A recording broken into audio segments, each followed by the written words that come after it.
In the last class, we saw verse number 21, 22, and 23 of chapter 2.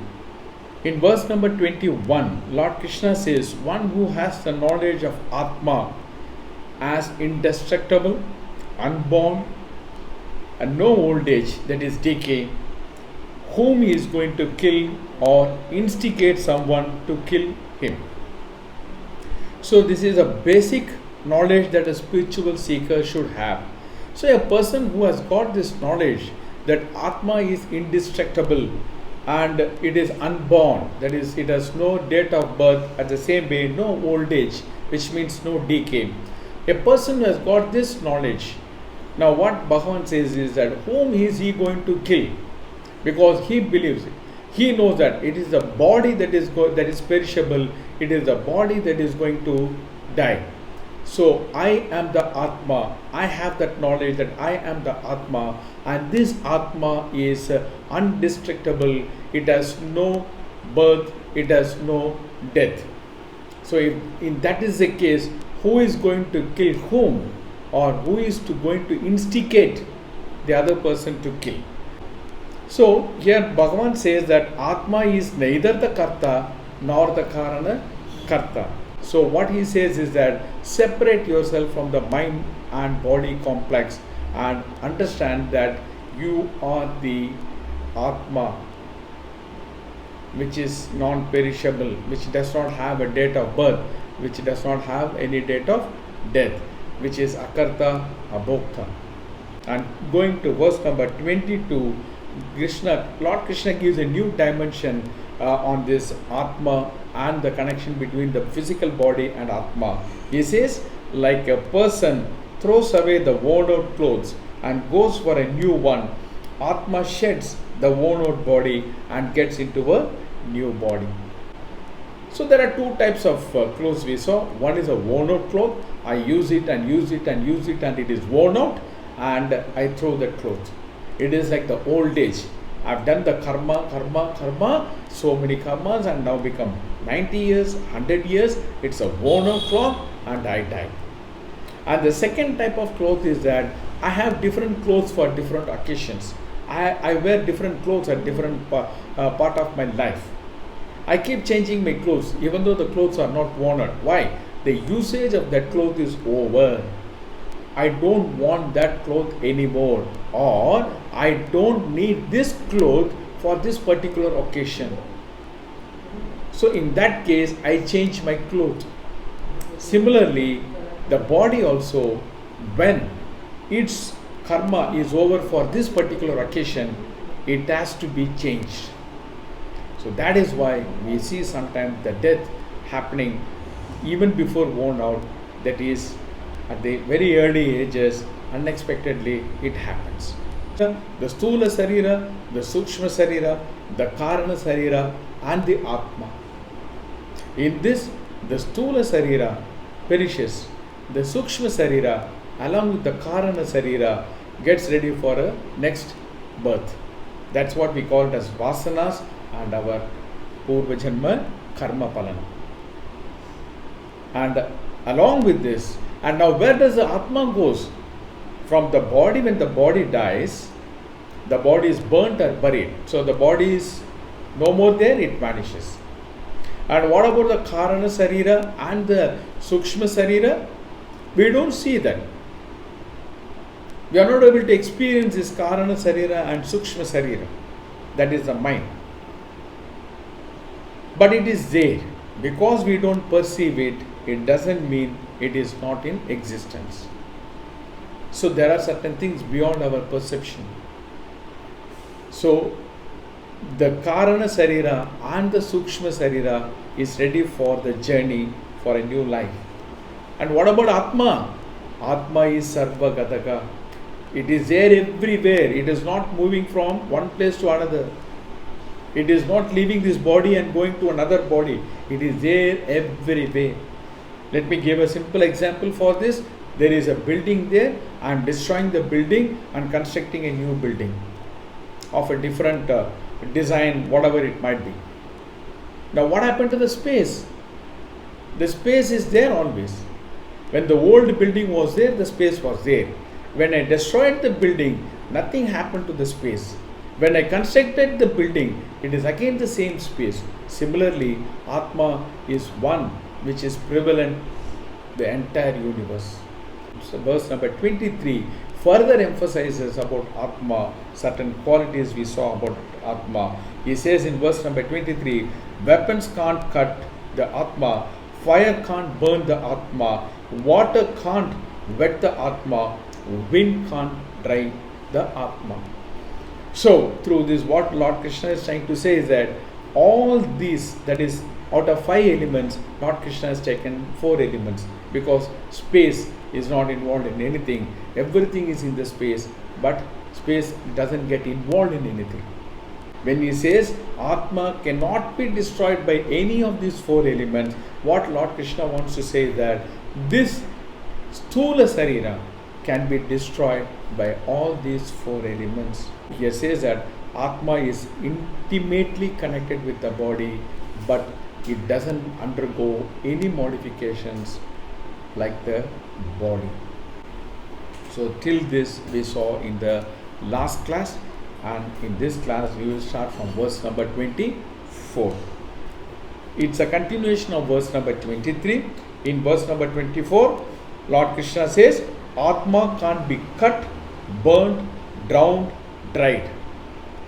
Hence Atma is omnipresent, it is strong and unshakable.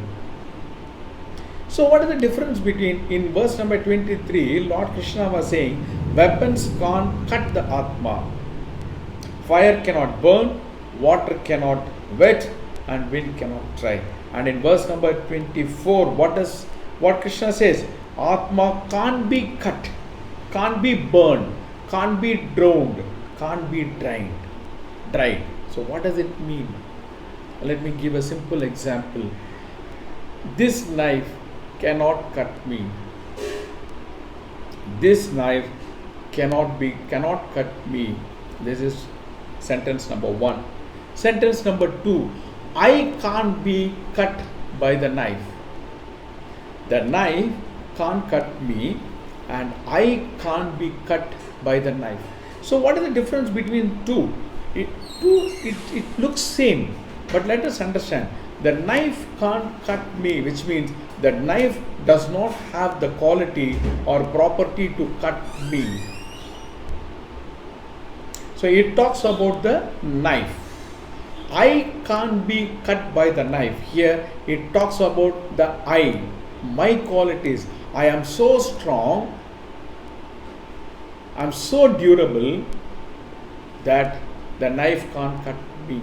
So in one aspect it talks about the property of the knife, and in the second sentence it talks about the property of the I. Similarly, in verse number 23, Lord Krishna was talking about the properties of the 4 elements, and in verse number 24, Lord Krishna was talking about the properties of Atma.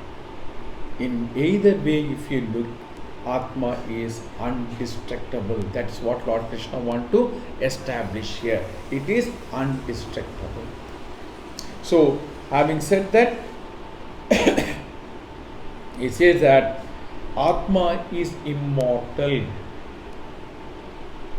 Neither something can destroy it, Now it can be destroyed by something. So which means Lord Krishna wants to establish that Atma is immortal, and when I understand that I am the Atma, I am also immortal. Once I get this knowledge, now instead of telling that Atma is immortal, I will say I am immortal. Now the point is that why is that we fail to accept immortality?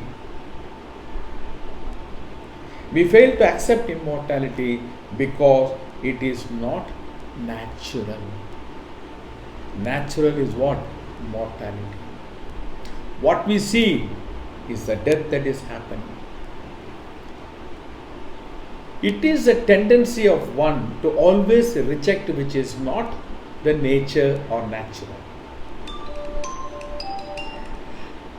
If something goes to our eyes, immediately tears starts coming from the eyes. The object of the tear is to remove that which has gone into the eyes. What does it mean? That material that went into my eyes is not a part of me. It is not a natural part of me. So the eyes rejects it. So the tear comes.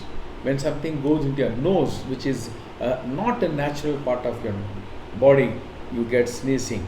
So you have so many such things. That is why organ transplantation is always a challenging. The body rejects the organ because it is not a natural part of itself.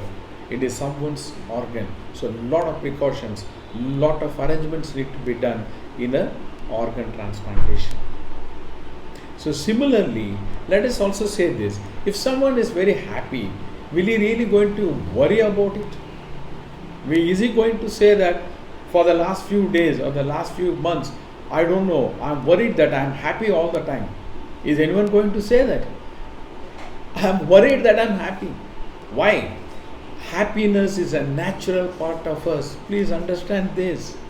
That is why when we are happy, we don't bother, we don't worry about it. But something goes wrong, which is not a natural part of us, then we start worrying about it. This one, immortality is not a natural part of us. This body dies. This body perishes. So we are not able to accept this immortality. When I say I am the Atma, I am immortal, I am not able to accept it. Why? I see many people dying. I see this, I am referring myself only with the body. When I refer myself with the body, I know this body is mortal. So how am I going to accept immortality? So I start rejecting it. I start rejecting the whole concept.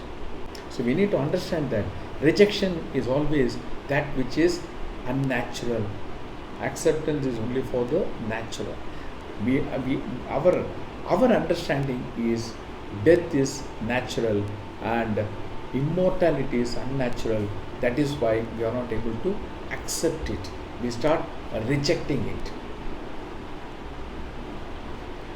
So that's what here says. Atma is omnipresent. Because of this quality, Atma can't be cut, burned, drowned, dried. Hence it is omnipresent. It is there everywhere. It is there everywhere. It is Nitya, not bound by time. It is all pervading, not bound by the space. So Atma is strong. When you say Atma is strong, it says it is there forever. Atma is non-changeable because it is not bound by space, it is motionless. So Atma is, Lord Krishna says in this sloka, is Sanatana. Sanatana means fresh. It is always fresh.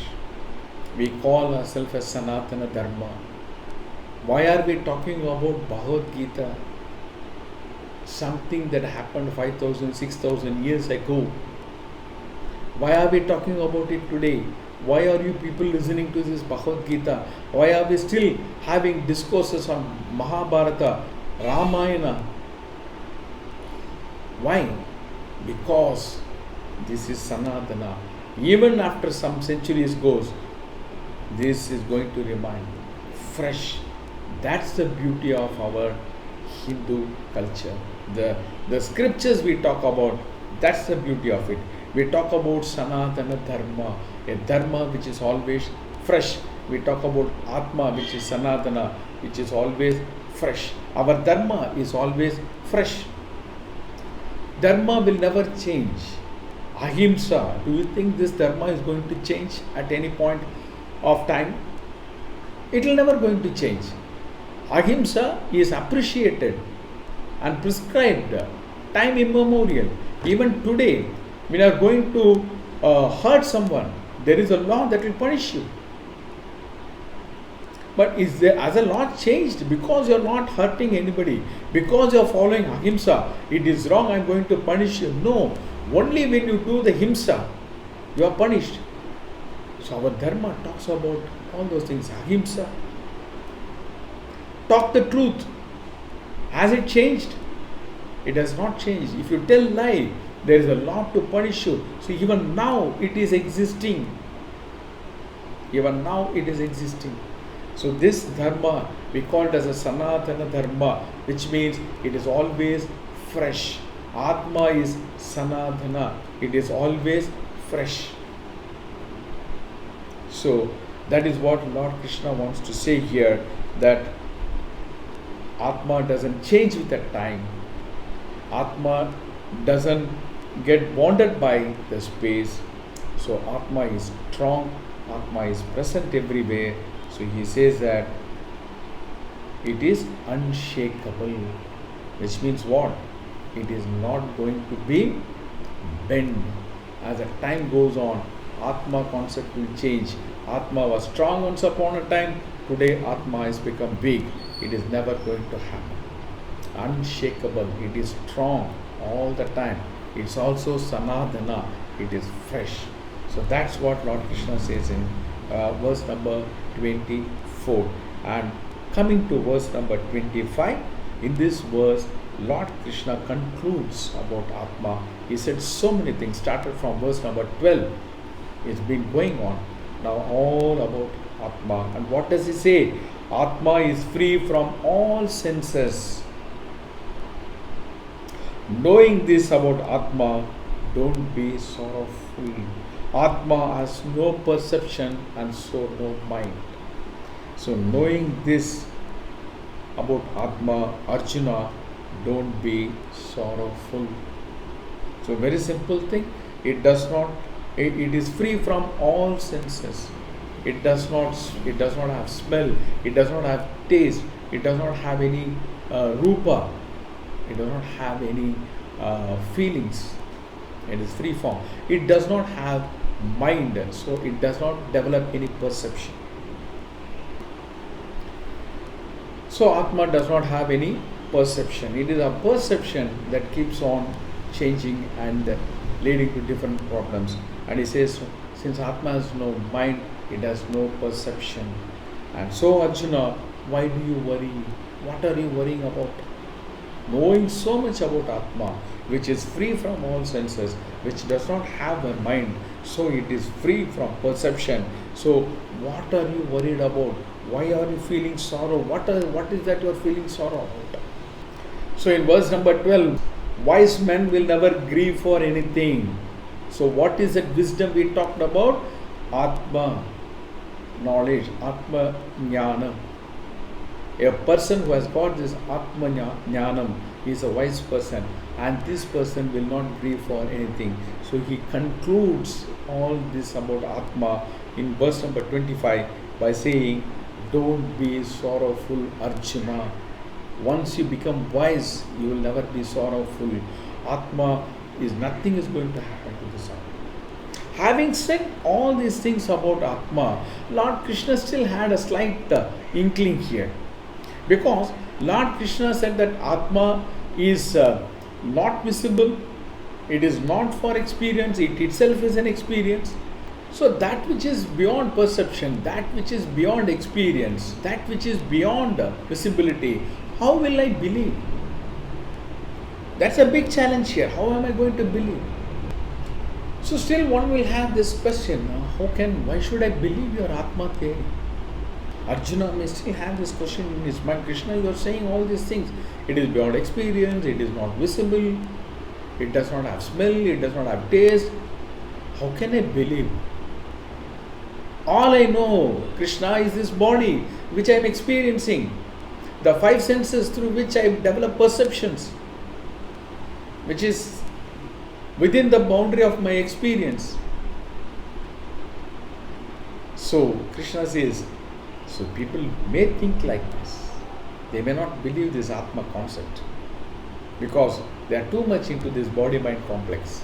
He gives an hypothetical situation. That is, I want to stress this word, hypothetical. Lord Krishna is not in agreement with this. He is not giving an alternative. He is giving only an hypothetical situation. Let us be very, very clear. Why this hypothetical situation? Just to make someone, okay, if you are not okay with this, now let us see with this. How does it make sense in this way? End of the day, Lord Krishna wants to say that you are grieving for something that which is not worth grieving. So I have told you everything about Atma, Arjuna. So Atma is what? Everything. Body perishes. The Stula Sarira perishes. And you are worrying with for the Stula Sarira. Identify yourself with Atma. Once you get this Atma knowledge, then you will not worry for anything. But still people may not believe that because, as I told you, it is beyond my experience and perception. So Lord Krishna brings in a hypothetical situation to establish that fact. Even then, it is not worth grieving. Stand up and fight, Arjuna. So what is this hypothetical situation Lord Krishna is bringing here? Arjuna, even if you believe that he will be constantly born and constantly die, still there is nothing to worry about death.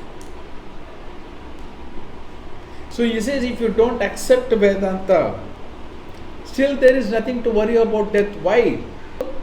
When the death and rebirth is constantly happening, now why are you worried about?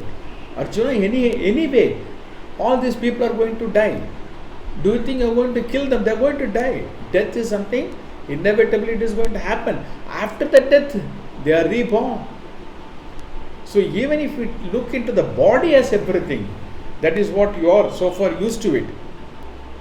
Even then, this body dies. We are seeing this, Arjuna.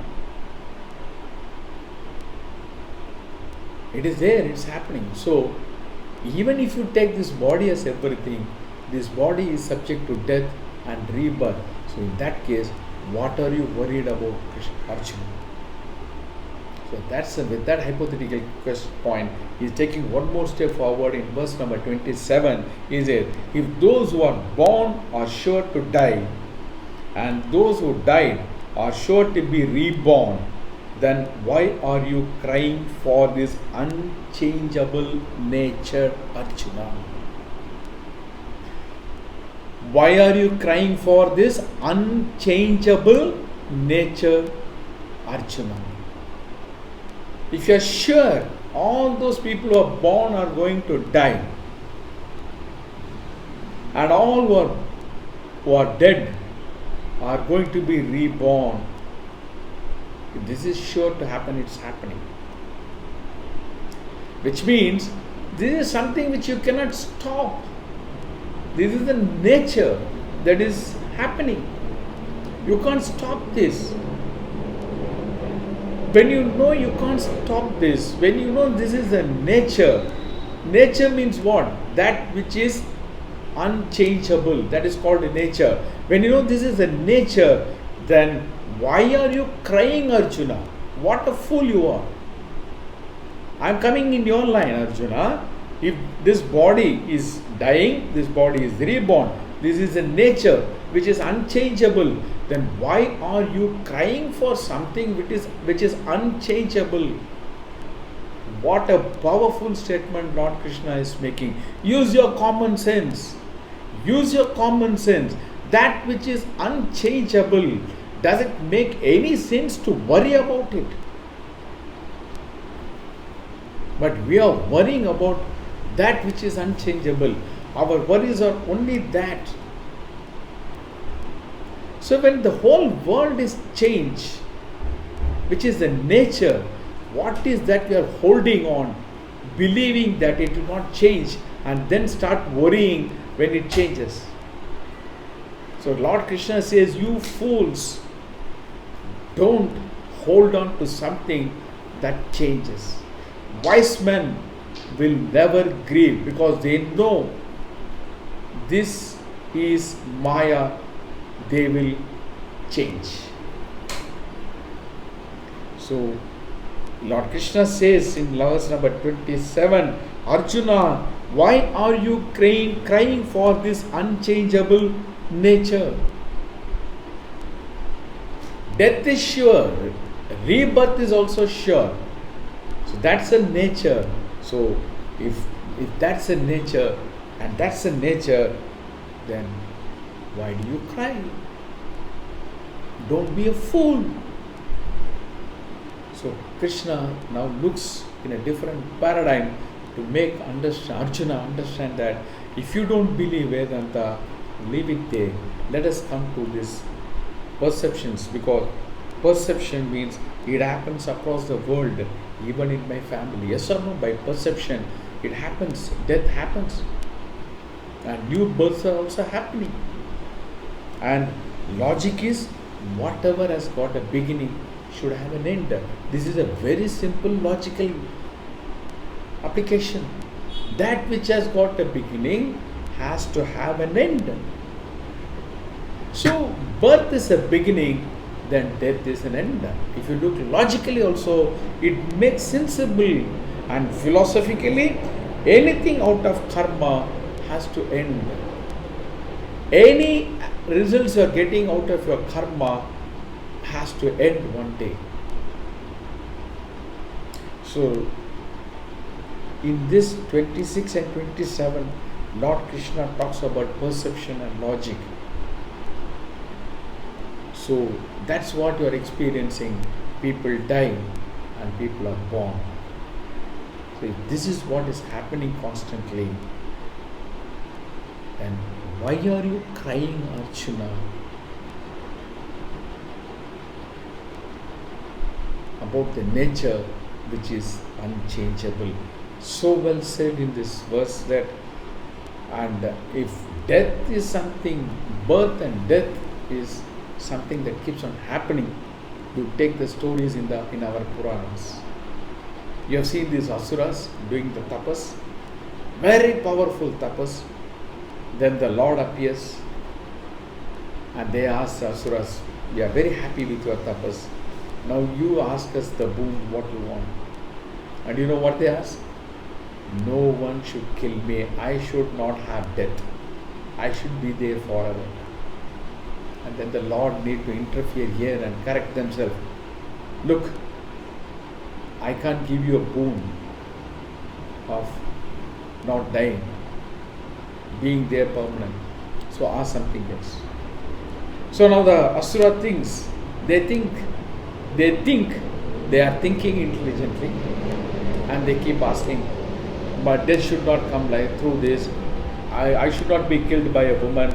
I should not be killed by a weapon. So many things they put the clause. Okay? And when the Asuras are putting these clauses, the Lord keeps thinking, Bhagavan keeps thinking, okay, I know, something else is there which is suitable for this, which can destroy it. And then finally, Lord says, Tatastu, I give you this boon. And the Asura is very happy.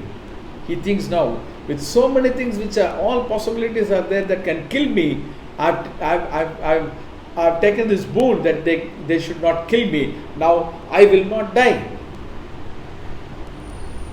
So what Lord does? Lord takes an avatar. So what does all these things say? Death is something inevitable. It will happen. Even Lord Bhagavan, when the Bhagavan takes avatar,